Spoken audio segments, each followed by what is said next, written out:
오늘 오후 시간에 주신 하나님의 말씀은 야고보 성경 야고보서 2장 14절부터 26절까지 본문입니다. 우리 교독하시면서 말씀을 좀 읽도록 하겠습니다. 야고보서 2장 14절부터 26절까지입니다. 제가 14절을 먼저 읽겠습니다. 내 형제들아, 만일 사람이 믿음이 있노라 하고 행함이 없으면 무슨 유익이 있으리요? 그 믿음이 능히 자기를 구원하겠느냐? 너희 중에 누구든지 그에게 이르되 평안히 가라, 덥게 하라, 배부르게 하라 하며 그 몸에 설 것을 주지 아니하면 무슨 유익이 있으리요? 어떤 사람은 말하기를 너는 믿음이 있고 나는 행함이 있으니 행함이 없는 네 믿음을 내게 보이라. 나는 행함으로 내 믿음을 네게 보이리라 하리라.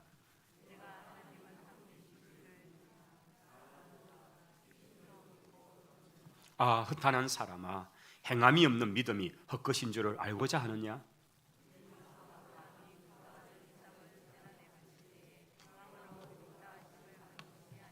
내가 보거니와 믿음이 그의 행함과 함께 일하고 행함으로 믿음이 온전하게 되었느니라.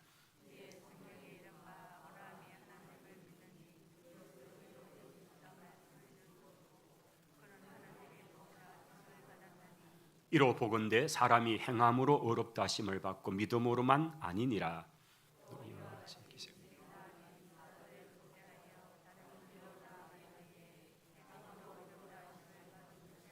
같이요. 영혼 없는 몸이 죽은 것 같이 행함이 없는 믿음은 죽은 것이니라. 아멘. 아멘. 할렐루야. 오늘 이 오후 시간에는 저희들이 지금 7월에 들어와서 야고보 성경을 가지고 매일 성경 저희들이 이제 새벽에도 또 각자 가정에서 큐티 교제를 삼고 있습니다. 지난 수요일 저녁에 한번 야고보서에 관한 부분을 좀 다루었습니다. 오늘 오후 시간에 또 기회가 주어져서 야고보 성경의 또 이 부분을 가지고 좀 말씀을 전하고자 합니다. 야고보 성경은 우리 종교 개혁자들에게조차도 때로는 좀 오해를 받았던 성경입니다. 마틴 루터 같은 분도 야고보서를 상당히 좀 폄하했습니다.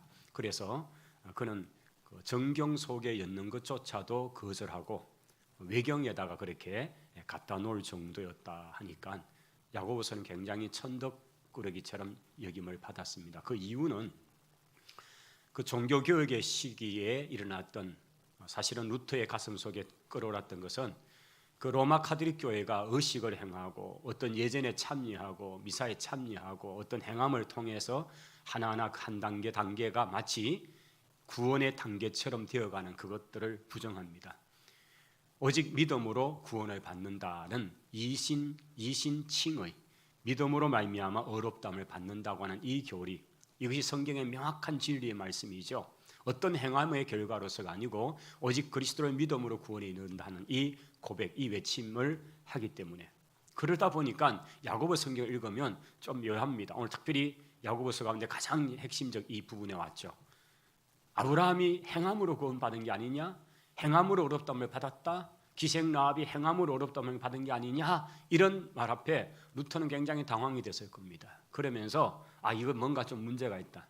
그래서 이 성경을 그냥 통째로 옮겨 놓아버린 거죠. 이거는 이신칭이 이 교리와 너무나 맞지 않다, 이렇게 여겼던 것입니다. 그러나 우리 성경 전체를 통해서 보게 될 때에 이 야고보 성경은 너무나 귀하고 또 귀한 성경입니다. 이 야고보 성경이 말하고 있는 이 믿음 그리고 행함은 동전의 양면 같다고 그렇게 묘사를 합니다. 동전의 앞면, 뒷면, 앞면이 같이 있는 것처럼 믿음과 행함은 결코 같이 가는 것이다. 믿음이 있다면 행함이 없다? 그게 믿음이냐? 행함이 있다는데 믿음이 없다? 그것도 말이 안 되는 것이다. 그래서 언제나 그것은 같이 가게 되어 있다는 거죠. 이 부분을 사실 루터는 조금 간과를 했던 것입니다. 이 야고보 성경의 가장 기본 전제는 그리스도를 믿는 사람들이 대상인 거죠. 즉 믿는 사람에게 그 믿음이 무엇으로 그러면 증명이 되는가? 내가 믿음 있다고 외치면 되는 것인가? 내가 믿음 있다는 것을 무엇으로 드러낼 것인가? 그것은 그의 삶의 문제, 행함의 문제라는 것을 강조하고 있는 거죠. 그래서 이 성경은 행함으로 구원을 받는다는 얘기가 아닌 것입니다. 행함으로 그 믿음이 진짜 믿음인가를 드러내고 확정할 수 있다는 이야기이거죠. 우리 인생이 누구도 행함으로 구원받을 수는 없습니다. 그것은 일반 세속의 모든 종교는 다 행함으로 자기 의를 이루고 자기가 어떤 것을 깨닫고 자기가 어떤 선행을 함으로 구원에 이른다고 하지만은 우리 기독교는 그렇지 않습니다. 모든 인류가 타락하고 전적으로 무능하고 전적으로 부패했기 때문에 우리 스스로 어떤 선한 동기, 선한 의지를 통해서 하나님의 그 요구에 도달할 수가 없는 것입니다. 결국 하나님이 우리를 찾아오시죠. 이게 계시 종교입니다. 하나님의 아들이 우리를 구원하기 위해 이 땅에 친히 육체를 입고 찾아오셔서 우리를 대신하여 대속의 제물로 죽으시고 십자가에 죽으신 뿐 아니라 무덤에 장사되었다가 성경대로 3일 만에 부활하심을 통해서 우리의 부활의 첫 열매가 되어주신 것, 이것이 우리가 믿는 내용인 것입니다. 그러면 그것을 믿을지언데 믿는 사람은 그 삶의 행위가 반드시 나타나게 됐다는 것입니다. 그 나타남이 아브라함 같은 경우에 그가 행함이죠. 내가 하나님을 믿습니다 하고 자식을 바치라 할 때 그 자식을 예, 내가 바칩니다. 그럼 믿습니다. 그리고 안 바치는 게 아니고 그의 행함, 즉 그 자신을 데리고 사흘길을 걸어가서 그리고는 그 모리아 산에서 그 아들을 바치려고자 하는 그것까지, 이게 전체적인 그의 믿음이요, 이것이 바로 행함으로 나타났다는 것입니다. 바로 그런 의미에서의 행함이요 믿음인 것이지요. 저는 오늘 오후 시간에 살아있는 믿음, 산 믿음과 죽은 믿음이라는 부분을 좀 다루고자 합니다. 이것은 야고보서의 또 중요한 핵심적 이야기이기 때문입니다. 살아있는 믿음, 죽은 믿음, 그 부분입니다. 오늘 성도 여러분, 이 말씀 속에서 내게 있는 이 믿음, 참 신비롭고 놀라운 이 믿음, 도대체 언제 내게 그렇게 심겨졌고 그것이 자라서 이렇게 열매가 되어 있는지 알 수 없는 그 믿음. 근데 분명한 것은 그 믿음이 내 속에 있다는 것이죠. 그리고 그것이 지금 자랐고 이만큼 되어 있습니다. 그냥 세상 사람들이 볼 때 저 사람은 참 교회를 열심히 다닌다, 참 교회 일에 그렇게 빠져 있다라고 여길 정도로 내 믿음이 그만큼 되어 있다는 겁니다. 자, 그렇다면 살아있는 믿음이 무엇인가에 대한 부분을 좀 다뤄봐야, 왜냐하면 살아있는 믿음이 무엇인가를 알면 죽은 믿음을 알 수 있기 때문이죠. 위대한 교회 역사 속의 인물들 중에 칼빈, 우리 장로교회의 틀을 아주 견고하게 세워놨던, 사실 우리 신앙의 거의 대부분의 교리는 칼빈이 세워놓았던 그 교리의 기준을 가지고 있죠. 또는 조나단 에드워즈, 그리고 지난 세기는 마틴 로이드 존스, 이런 분들은 참 한 시대에 아주 굵직굵직한 큰 신학의 흐름을 잘 이어오신 분들입니다. 이런 분들이 믿음에 관한 부분들을 참 잘 정리를 했습니다. 그 가운데 한 세 가지로 요약을 할 수 있습니다. 믿음, 이 세 가지 단어를 하는데, 하나는 노티치아라는 단어를 쓰고요, 두 번째는 아센수, 세 번째는 피두시아라는 이 세 단어를 쓰는데, 이게 다 지금 헬라 말입니다. 그리스 말입니다. 자, 그러면 우리 첫 번째 노티치아라는 이 단어입니다. 이것은 믿음의 내용입니다. 자, 지금 제가 믿음에 관한 얘기를 하는데 믿음의 중요한 세 가지 요소를 얘기한다는 거죠. 교회사에 아주 탁월했던 신학의 대가들이 우리의 믿음에 관한 얘기를 할 때 그 믿음은 세 가지 요소가 반드시 있어야 된다. 이 세 가지 중에서 하나라도 빠지면 그것은 참 믿음이 아니다라고 정의했던 그 믿음의 얘기입니다. 그 첫 번째 노티치아입니다. 믿음의 내용입니다. 여러분, 우리가 믿음이라고 할 때 그 믿음은 진리이며 그 내용이, 믿음의 내용이 진리이며 복음이어야 구원을 받습니다. 내가 잘 믿는 것으로 구원받는 게 아니라는 겁니다. 믿음의 내용이 무엇인가가 너무나 중요합니다. 여러분, 문선명이 만들어 놓은 통일교의 교리를 열심히 믿으면 구원에 이를까요? 안 됩니다. 그 믿음의 내용이 틀렸기 때문입니다. 믿음의 내용은 진리여야 하고 믿음의 내용은 복음이어야 합니다. 그래서 그 믿음의 내용, 노티치아가 첫 번째로 중요한 거죠. 우리가 무엇을 믿는가? 믿음의 내용이 중요한 것입니다. 덮어놓고 믿는다? 아닙니다. 믿음의 내용이 무엇인가를 분명하게 알아야 되죠. 그래서 교리 교육이 필요하고, 세가적이고, 그러면 학습 교육을 가르치고 세례 교육을 가르치면서 그들에게 우리의 믿음의 내용이 무엇인가의 그 뼈대, 사실은 건조하고 딱딱하지만 그 교리의 뼈대를 가르치는 이유는 믿음의 내용에 관한 이야기입니다.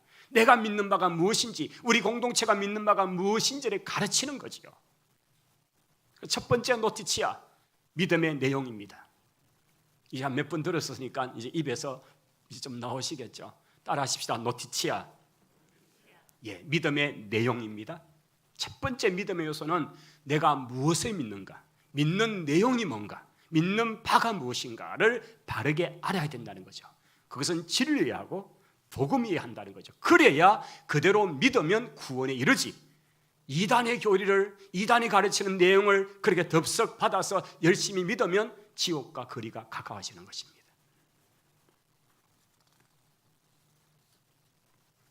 두 번째는 아센수입니다. 이 아센수는 온 마음과 생각으로 아멘하며 동의하는 바로 그 태도를 말하는 것입니다. 아센수, 마음과 생각, 온 마음과 생각으로 아멘하고 동의하는 것이다. 자, 믿음의 두 번째 중요한 요소는 그것을 온 마음으로 동의하고 받아들이는 것이다 라는 거죠. 동의하는 것입니다.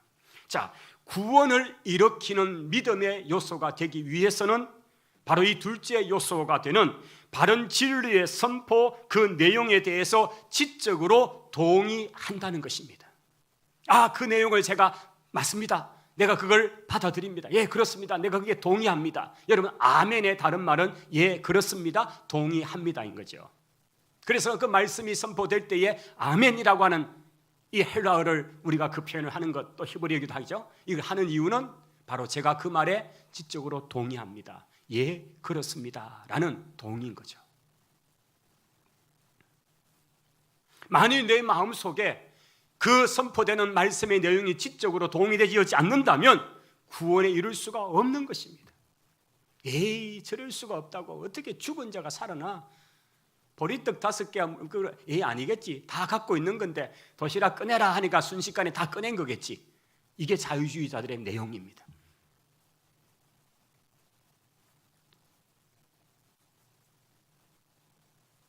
보리떡 5개와 비타 1개,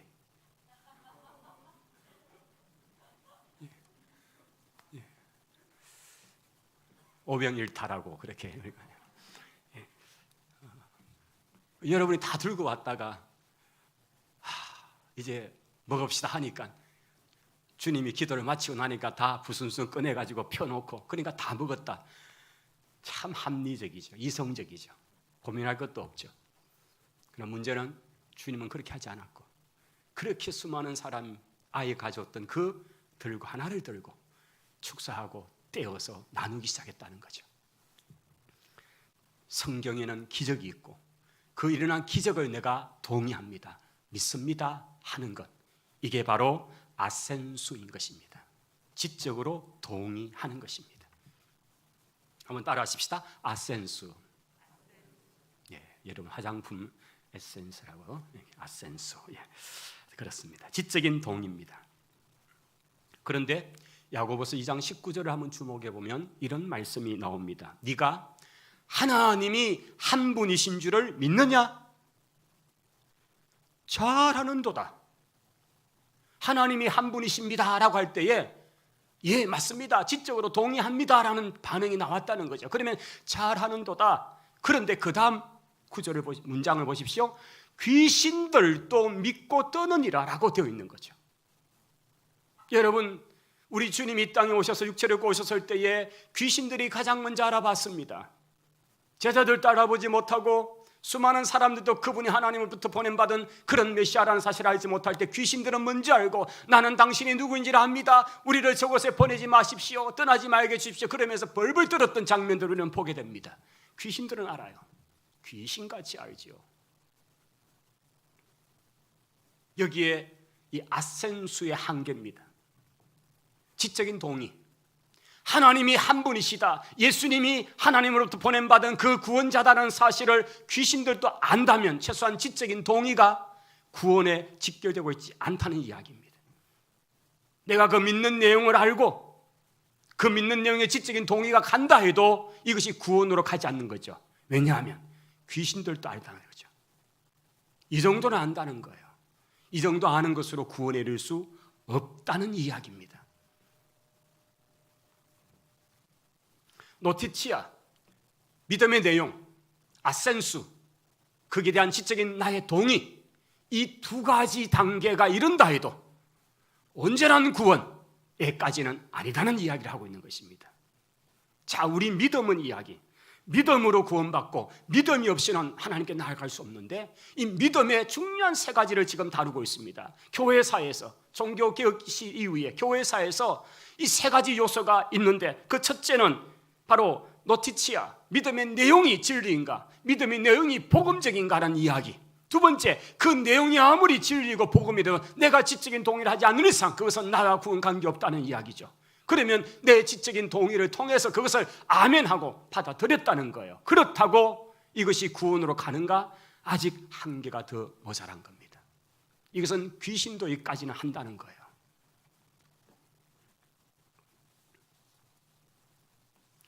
우리 기독교 교회사에 영지주의라는 자들이 있었습니다. 이것은 요한복음을 보면 사실 바울 서신에도 그렇고 계속 나타났습니다. 여러분들이 배우실 때에 영지주의 한자로, 그 다음에 좀 영어식 발음으로 나스틱, 그노스틱, 그노시스주의, 이렇게 이제 번역된 영지주의입니다. 이 영지주의는 예수님, 바울, 사도 요한 당시에 있었던 그런 사실은 정제된 이단들이었습니다. 이들이 주장하기를 사람이 신비한 어떤 영적인 영험한 지식을 소유해야, 그 지식을 깨달아야 구원에 이를 수 있다고 하는 그런 주장입니다.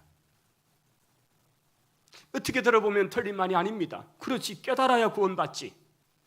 어떤 신비한 어떤 그 진리, 너무나 오묘한 그 진리를 깨달아야 구원을 받지. 그런데 깨달음이 구원을 가져온다고 하는 여기에서 이 영지주의 이단에 의하면 구원을 얻기 위해서는 반드시 바로 그 그노시스라고 하는 이 지식, 이것 깨달음이 와야 된다는 것입니다. 그런데 그들에게는 정말 중요한 믿음, 구원은 멀어 있었습니다. 19절의 9장, 오늘 우리가 보았던 9절 내용처럼 지식으로만 구원 얻을 수 있는 게 아닙니다. 하나님이 한 분이시냐? 잘 믿는 것 같다. 그런데 귀신들도 그렇게 믿고 떤다. 지식으로 구원 얻는 것이 아니고요, 깨달음으로 구원 얻는 것이 아니다는 이야기입니다. 그러면 여기에 뭐가 더 필요합니까? 바른 복음에 대한 들음이 있고, 바른 복음에 대한 지적인 동의, 노티치아, 아센수, 두 가지가 왔죠? 그 다음에 그 외에 한 가지가 더 필요한가? 바로 이것은 피두시아라는 단어가 나옵니다.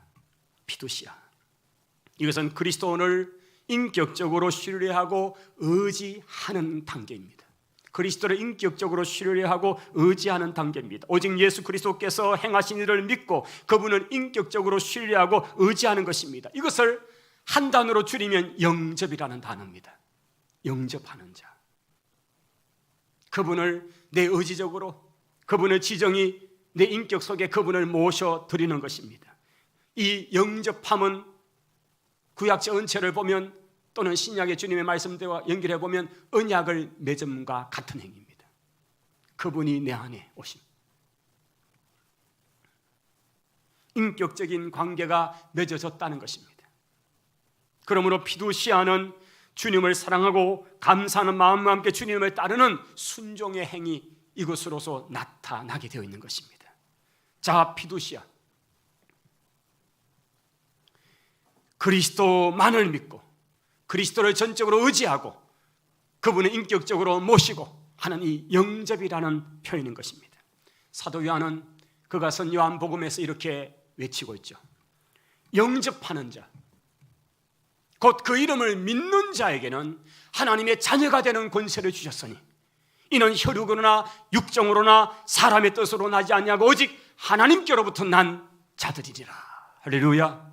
바로 이 피두시아, 영접이라는 거예요. 복음의 내용 노티치아, 그것이 진리의 내용이 하고 복음에 관한 내용이 하고 그것이 믿음의 내용에 관한 이야기를 다루고 있고, 그 믿음의 내용을 내가 그것을 지적으로 동의하는 단계, 아센스라는 단계. 그러니까 이 단계에서 한 가지 더, 그분을 진적으로 신뢰하고 의지함으로 그것을 인격적으로 모셔드리는 영접의 단계까지 가는, 이까지 가야 하는 거다는 거죠. 이 세 가지가 함께 되어진 이것이 참 믿음이다, 살아있는 믿음이라고 정의하는 것입니다. 여러분, 노티치아, 센수, 그리고 피두시아, 이것은 우리의 믿음이 살아있는 믿음이 되기 위한 필수의 조건입니다. 만약 여기서 한 가지가 미흡하면 대부분은 세 번째 단계, 이 피투치아입니다. 영접하지 않습니다. 그분과 언약을 맺지 않습니다. 그분이 나의 주인 되심을 인정하지 않습니다. 그렇게라도 한 개의 조건이 만족되지 않는다면 그런 성도를 노미널 크리스찬이라 그러죠. 유사 교인, 유사 그리스도인, 유사 기독교, 요즘 말하면 짝퉁 그리스도인입니다.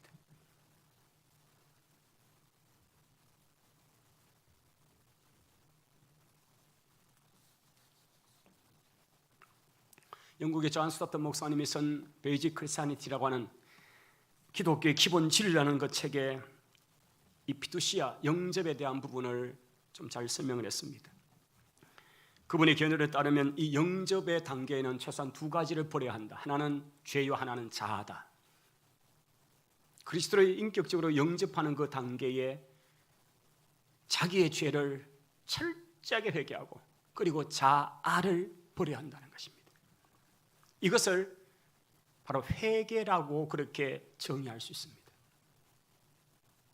영접은, 그리스도를 모시는 거기에는 반드시 회개가 따라오게 되어 있습니다. 성경에서 말씀하는 회개는 죄를 단호히 버린 상태를 일컫는 말입니다. 여러분, 이 회개의 두 종류가 나타납니다. 하나는 가룟 유다입니다. 또 하나는 삭개오입니다. 우리가 신약 성경에서 만나는 예수님과 직접 관계했던 그 분들 중에서 두 분, 가룟 유다. 여러분이 회개를 단순히 감정적인 후회의 상태, 자책감의 상태, 양심의 가책의 상태 정도로 끝난다면 진정한 회개가 아닙니다. 가룟 유다는 예수님을 팔았습니다. 모의를 하고 공모를 하고 어떻게 잡을 것인가를 약속을 하고 돈을 받았습니다. 그리고 그 밤에 찾아와서 예수님께 입을 맞추었습니다. 예수님은 체포되어 가셨습니다. 그때부터 그는 양심의 가책 속에서 견딜 수 없었습니다. 여러분, 이것이 회개라면 가룟 유다도 회개했죠. 양심의 가책에 견딜 수 없어서 그가 할 수 있는 그 행동의 극단 상태는 뭡니까? 스스로 목매어 죽음까지. 여러분, 이게 일본적인 사고에서 본다면 그는 정말 영웅적인 삶을 산 거죠. 자기의 수치심 때문에, 자기의 명예 때문에 스스로 죽을 수 있는 것, 이거는 어떤 나라에서는 대단히 존경받는 행위입니다. 그러나 성경 그렇게 말하고 있지 않습니다. 가룟 유다가 한 그 행위는 지옥의 자식이 지옥으로 떨어진 행위였습니다. 여러분, 양심의 가책 정도가 회개일 수 없습니다. 예수님을 배반한 후에 눈이 붓도록 울었지만은 되는 문제가 아닙니다. 양심이 너무 찔려서 자살까지 했지만은 해결되는 문제가 아닙니다. 회개는 그런 게 아닙니다. 세상의 기준을 보면 그는 최소한 양심이 일말이라도 살아있는 사람처럼 보입니다. 그러니 스스로 죽었다고 말할 수 있죠. 요즘 자살을 얼마나 미워하면서 그렇게 하는지 모릅니다. 그건 아닙니다. 회개는 그런 게 아닙니다. 성경에서 말하는 회개는 단호히 죄를 끊어버리는 것입니다. 삭개오를 보십시오. 그는 주님을 만났습니다. 삭개오야, 내려오너라. 오늘 내가 네 집에 머무르야 되겠다. 그렇게 말할 때 삭개오는 너무 가슴이 벅찼습니다. 그리고는 주님이 어떤 말씀도 하기 전에 그가 스스로 고백하기 시작합니다. 주님 보십시오. 제 소유의 절반을 가난한 자들에게 내어놓겠습니다. 만일 누구의 것을 속여서 뺏은 것이 있다면 4배로 갚겠습니다. 너무 은혜 받아가지고 그렇게 마음대로 작정을 해버린 것. 집에 와서 가만히 생각하니까, 정신을 차리고 나니까 아이고 너무 큰 액수를 했네, 공 하나 빼자, 이럴 수 있는 그런 데 아닌 거예요. 그 뒤에 이어오는 주님의 말씀을 한번 들어볼까요? 예수께서 이르시되 오늘 구원이 이 집에 이르렀으니 이 사람도 아브라함의 자손이로다. 여러분, 이게 회개입니다. 자기 삶을 바꿔내는 겁니다. 돌이키는 결단인 것입니다. 양심의 가책에 찔렸다? 이게 온전한 회개가 아닙니다. 그가 한 최소한 구약의 성경의 말씀을 따라서 그가 무엇을 잘못했는지 그가 알고 어떻게 갚아야 되는지를 알고 성경에 따라서 그는 그 행위를 시작한 겁니다. 이게 회개입니다. 의지적 결단, 돌아오는 삶, 돌이키는 삶. 삭개오는 실제 삶에서 죄를 벗어던지며 회개한 것입니다. 얄팍한 그리스도인은 회개는 회개고 착복한 것은 그대로 쌓아놓아서 나중에 주를 위해 서면 되지 아니라는 이야기입니다. 죄를 회개했으면 회개에 합당한 열매를 맺어야 되는 것입니다. 죄를 단호히 버리고 변화된 삶으로 나타나지 않는다면 이거는 바로 그 세 번째 단계, 피두시아의 단계가 아닌 거죠. 그분을 영접하는 것은 전인격적으로 그분을 모시고 그 삶이 바뀌어지는 것입니다.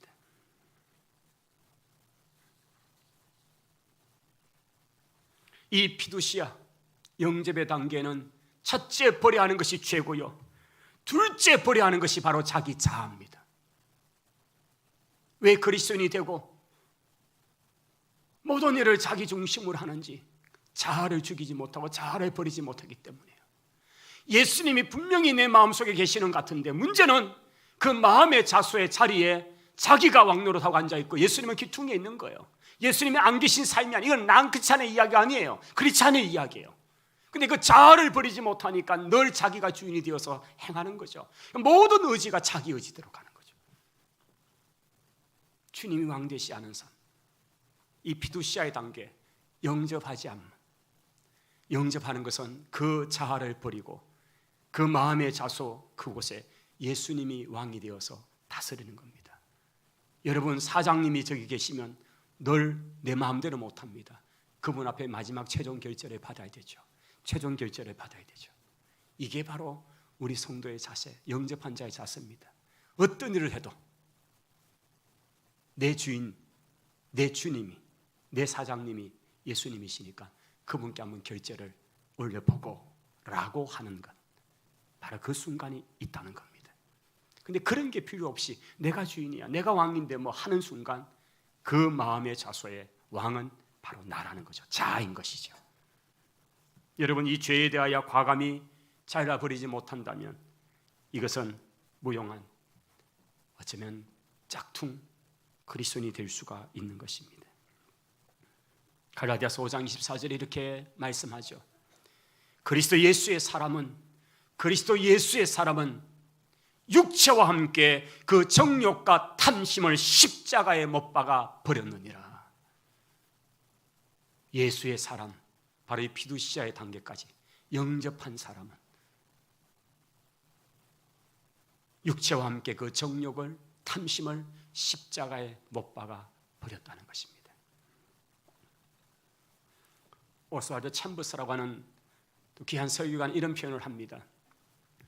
예수님을 영접한다는 것은 자신의 삶에 대한 마땅한 권리를 주님께 이양해 드리는 것이다.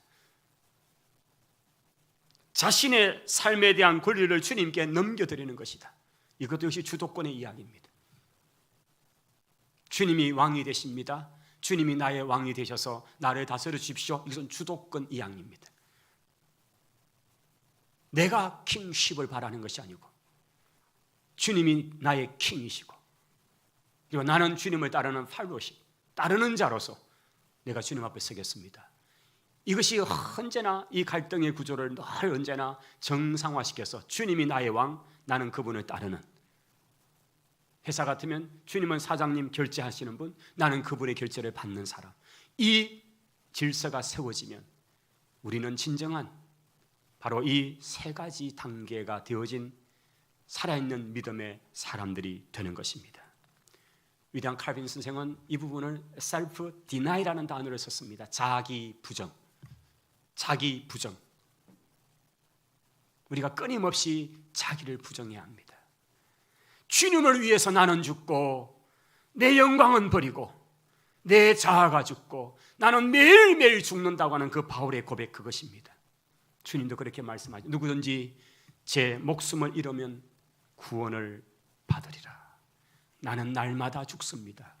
오늘 이 고백이 바울의 고백과 더불어 오늘 우리의 고백이 되고 그러므로 말미암아서 살아있는 믿음의 사람들이 다 되시기를 바랍니다.